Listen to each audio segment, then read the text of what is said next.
ನಾನು ನಿಂಗೆ ಯಾವತ್ತಾದ್ರೂ ಓದಿದ್ನ? ವಾಟ್ ಯು ಸೇಯಿಂಗ್ ಮಾಡಿ? ನೀನ್ ಯಾಕೆ ನನ್ಗೆ ಓದಿದ್ಯಾ? ನೀನ್ ಹಾಗೆ ಓದ್ರೆ ನಿನಗ್ ನಾನ್ ತಿರುಗಿಸ್ ಹೊಡಿತೀನಿ ಅಷ್ಟೇ. ಅಯ್ಯೋ ಅದು ಹಾಗಲ್ಲ ಮಾಮ್, ನಾನು ನಿನ್ನ ಹೊಟ್ಟೆಲಿದ್ದಾಗ ಯಾವತ್ತಾದ್ರೂ ಓದಿದ್ನ ಅಂತ ಕೇಳ್ದೆ. ಮಾಡಿ ಈಗ ಆ ವಿಷಯ ಎಲ್ಲ ಯಾಕೆ? ಈ ವಿಷಯ ಎಲ್ಲ ಎಷ್ಟು ಇಂಟ್ರೆಸ್ಟಿಂಗ್ ಅಲ್ವಾ, ಅದಕ್ಕೆ ಕೇಳ್ದೆ. ಮಾಡಿ ನಿನಗೇನಾದ್ರೂ ತಲೆ ಕೆಟ್ಟಿದ್ಯಾ? ಹಾ, ನಾವು ಈಗ ಎಲೆಕ್ಷನ್ ನಿಲ್ತಿದೀವಿ, ಅದ್ರ ಬಗ್ಗೆ ಕಾನ್ಸಂಟ್ರೇಟ್ ಮಾಡ್ಬೇಕೆ ಹೊರತು ಹೊಟ್ಟೆಲಿ ಮಗು ಓದಿತಿದ್ಯಾ ಅಥವಾ ಕಬಡ್ಡಿ ಆಡ್ತಿದ್ಯಾ ಇದ್ರ ಬಗ್ಗೆ ಎಲ್ಲ ಯೋಚನೆ ಮಾಡಬಾರ್ದು. Just concentrate on the election. ಇವತ್ತು ವೀರು ನಾಮಿನೇಷನ್ ಫೈಲ್ ಮಾಡ್ತಿದ್ದಾನೆ, ಅದ್ರ ಬಗ್ಗೆ ಯೋಚನೆ ಮಾಡು. ಏನು ನಾಮಿನೇಷನ್ ಫೈಲ್ ಮಾಡೋದ? ಚಾನ್ಸೇ ಇಲ್ಲ ಮಾಮ್. ಅವನ್ ನಿನ್ನ ಮುಂದೆ ಎಲೆಕ್ಷನ್ ಅಲ್ಲಿ ನಿಂತು ಗೆಲ್ಲಕ್ಕಾಗತ್ತಾ? ಎಲೆಕ್ಷನ್ ಅಂದ್ರೇನು ಹುಡುಗಾಟನ? ಈಗ ಅವನಿಗೆ ತಿನ್ನೋ ಅನ್ನಕ್ಕೂ ಗತಿ ಇರಲ್ಲ. ಅಂತದ್ರಲ್ಲಿ ಎಲೆಕ್ಷನ್ ಅಲ್ಲಿ ನಿಂತು ಕ್ಯಾನ್ವಾಸ್ ಮಾಡಿ ಗೆಲ್ಲೋ ಆಸೆ ಇಟ್ಕೊಂಡಿದ್ದಾರೆ ಅಂತೀಯಾ? ನನಗೆ ಇನ್ಫಾರ್ಮೇಶನ್ ಬಂದಿದೆ ಮಾಡಿ, ಅವ್ನು ನಿಲ್ಲೋ ಚಾನ್ಸಸ್ ಇದೆ ಅಂತ ಹೇಳ್ತಿದ್ದಾರೆ. ಮಾಮ್, ಅವರಿಗೆ ಪೋಸ್ಟರ್ ಅನ್ಸಕ್ಕೂ ದುಡ್ಡಿಲ್ಲ. ಹಾಗಿರುವಾಗ ಎಲೆಕ್ಷನ್ ಅಲ್ಲಿ ನಿಂತು ಏನ್ ಮಾಡ್ತಾನೆ? ಇದು ಹಳೆ ಕಾಲ ಅಲ್ಲ ಮಾಮ್. ಆಗಿನ ಕಾಲದಲ್ಲಿ ಜನನೇ ತಮ್ಮ ಕೈಯಿಂದ ದುಡ್ಡು ಹಾಕಿ ತಾವು ಇಷ್ಟಪಡೋ ಕ್ಯಾಂಡಿಡೇಟ್ಸ್ ನ ಎಲೆಕ್ಷನ್ ಅಲ್ಲಿ ನಿಲ್ಲಿಸ್ತಿದ್ರಂತೆ. ಆದ್ರೆ ಈಗ ಕೋಟಿ ಕೋಟಿ ಖರ್ಚು ಮಾಡಿದ್ರು ಜನ ಮುಂದೆ ಬಂದು ವೋಟ್ ಹಾಕೋದಕ್ಕೆ ರೆಡಿ ಇಲ್ಲ. ಹೀಗಿರುವಾಗ ಎಲೆಕ್ಷನ್ ಅಲ್ಲಿ ನಿಲ್ಲೋ ಧೈರ್ಯ ಆ ವೀರು ಮಾಡಲ್ಲ ಬಿಡು. ನೀನ್ ತಲೆ ಕೆಡ್ಸ್ಕೋಬೇಡ, ನಡಿ ನಾವು ಹೊರಡೋಣ.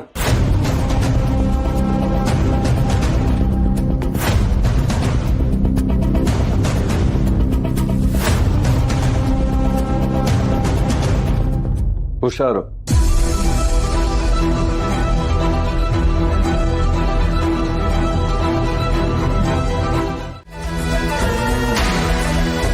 ನಮಸ್ತೆ ಮೇಡಮ್. ನಮಸ್ಕಾರ. ನಮಸ್ಕಾರ. ಕೂತ್ಕೊಳ್ಳಿ. ನೀವು ಅಧಿಕಾರಿಗಳು, ಹಾ, ನೀವ್ ಹೀಗ್ ನಿಲ್ಲ ಹಾಗಿಲ್ಲ. ನೀವು ಕೂತ್ಕೊಳ್ಳಿ ಸರ್. ಇರ್ಲಿ ಮೇಡಮ್, ಇಲ್ಲಿ ಯಾರಿದ್ದಾರೆ ನೋಡೋದಕ್ಕೆ? ಮೀಡಿಯಾದವರೆಲ್ಲ ಆಚೆ ಇದ್ದಾರೆ, ನಾನು ಆಫೀಸಲ್ಲಿ ಅಧಿಕಾರಿ. ಆದ್ರೆ ಪ್ರಪಂಚದಲ್ಲಿ ದುಡ್ಡು ಇನ್ಫ್ಲೂಯೆನ್ಸ್ ಇರೋರೇ ಸರ್ವಾಧಿಕಾರಿ.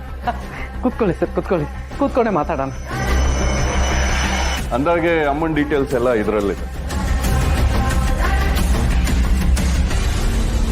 ತುಂಬಾ ಚೆನ್ನಾಗಿ ಮಾತಾಡ್ತೀರ ಸರ್. ಹಾಗೆ ಜೀವನನೂ ತುಂಬಾ ಚೆನ್ನಾಗಿ ಅರ್ಥ ಮಾಡ್ಕೊಂಡಿದ್ರ.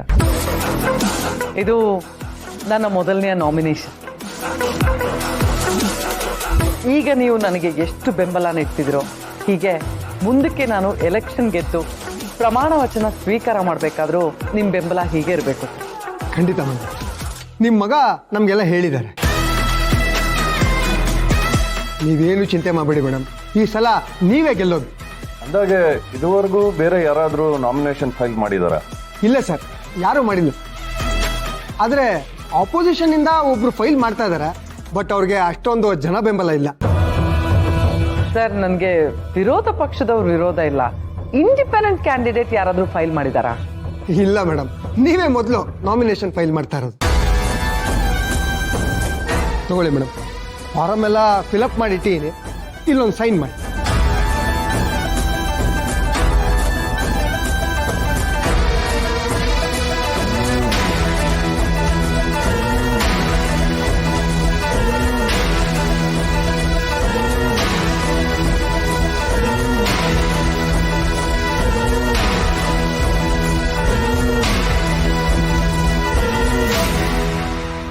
ಮ್ಯಾರಿ, ಈ ಸದ್ದು ನನ್ನ ಬಗ್ಗೆ ಸುದ್ದಿ.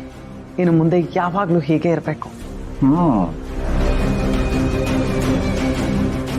ಮಾಮ್, ನಿನ್ ತಮ್ಮ ಇನ್ನೂ ಬಂದಿಲ್ವಲ್ಲ? ನಾನು ಅದಕ್ಕೆ ಮಾಡಿ ವೇಟ್ ಮಾಡ್ತಾ ಇದ್ದೀನಿ.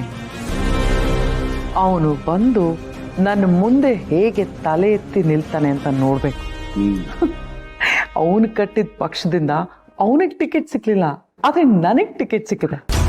ಈಗ ಹಣದ ಬೆಂಬಲ, ಜನರ ಬೆಂಬಲ ಎಲ್ಲ ನನ್ನ ಹತ್ರ ಇದೆ. ಇನ್ನು ಅವನು ಮೀಡಿಯಾದವ್ರು ಕೇಳೋ ಪ್ರಶ್ನೆಗೆ ಹೇಗೆ ಉತ್ತರ ಕೊಡ್ತಾನೆ, ಹೇಗೆ ಅವ್ರನ್ನ ಫೇಸ್ ಮಾಡ್ತಾನೆ ಅಂತ ನೋಡ್ಬೇಕು. ಮೇಡಮ್, ಫಾರ್ಮ್ಯಾಲಿಟೀಸ್ ಎಲ್ಲ ಕ್ಲಿಯರ್ ಆಗಿದೆ, ನೀವು ಇಲ್ಲಿ ಹೊರಡ್ಬೋದು. Thank you sir. ಮೀಡಿಯಾದವರೆಲ್ಲ ವೆಯ್ಟ್ ಮಾಡ್ತಿದ್ದಾರೆ, ನಾವಿನ್ನು ಹೊರಡ್ತೀವಿ.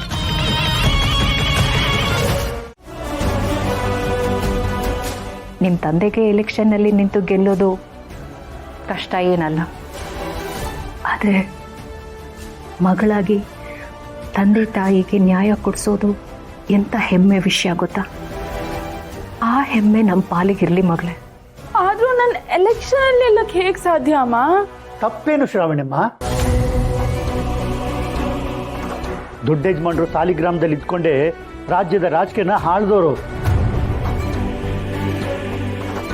ನೀವು ಅವ್ರ ಮೊಮ್ಮಗಳು. ಜನಸೇವೆ, ತಂತ್ರ, ರಾಜಕೀಯ ನಿಮ್ಮ ರಕ್ತದಲ್ಲೇ ಇದೆ.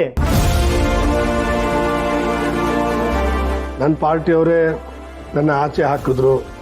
ನಾನು ಇಂಡಿಪೆಂಡೆಂಟ್ ಆಗಿ ನಿಂತು ಗೆದ್ದು ಬಂದೆ ಅನ್ನೋ ಕೀರ್ತಿ, ಹೆಸರು ನನಗೆ ಬೇಡಮ್ಮ. ನೀನು ಗೆದ್ದು ರಾಜಕೀಯದಲ್ಲಿ ಒಂದು ಹೊಸ ಅಲೆ ಬಂತು ಅಂತ ಜನಕ್ಕೆ ಅನ್ನಿಸ್ಬೇಕು. ನೀನು ಯಾವತ್ತೂ ಎಕ್ಸಾಮ್ನಲ್ಲಿ ಫೇಲ್ ಆಗಿರೋಳು. ನಾನು ಇವಾಗ ನಿನಗೊಂದು ದೊಡ್ಡ ಎಕ್ಸಾಮ್ ಕೊಡ್ತಾ ಇದ್ದೇನೆ. ನೀನು ಜಸ್ಟ್ ಪಾಸ್ ಆಗೋದಲ್ಲ, ಡಿಸ್ಟಿಂಕ್ಷನ್ ಅಲ್ಲಿ ಪಾಸ್ ಆಗಬೇಕು. ನಿನ್ನ ಕೈಲಿ ಆಗುತ್ತೆ. ಬಾ ಮಗಳ, ಸೈನ್ ಮಾಡು. ಅಪ್ಪ, ನೀವೆಲ್ಲ ಎಷ್ಟು ಹೇಳಿದ್ರು ಅಷ್ಟೇ. ಈ ರಾಜಕೀಯ ಎಲ್ಲ ನನಗಲ್ಲ ಅಪ್ಪ. ನನ್ನ ಆಸೆ ಇರೋದು ನೀವ್ ಎಲೆಕ್ಷನ್ ಅಲ್ಲಿ ನಿಲ್ಬೇಕು, ನೀವ್ ಗೆಲ್ಬೇಕು, ನಿಮ್ಗೆ ಮತ್ತೆ ಅಧಿಕಾರ ಬರಬೇಕು ಅಂತ. ಅದನ್ನ ಬಿಟ್ಬಿಟ್ಟು ನಾನು ಎಲೆಕ್ಷನ್ ಅಲ್ಲಿ ನಿಲ್ಲೋದಾದ್ರೆ ನನಗಿದೆಲ್ಲ ಬೇಡ ಅಪ್ಪ. ನನಗಿದು ಆಗಲ್ಲ. ಅಲ್ಲ,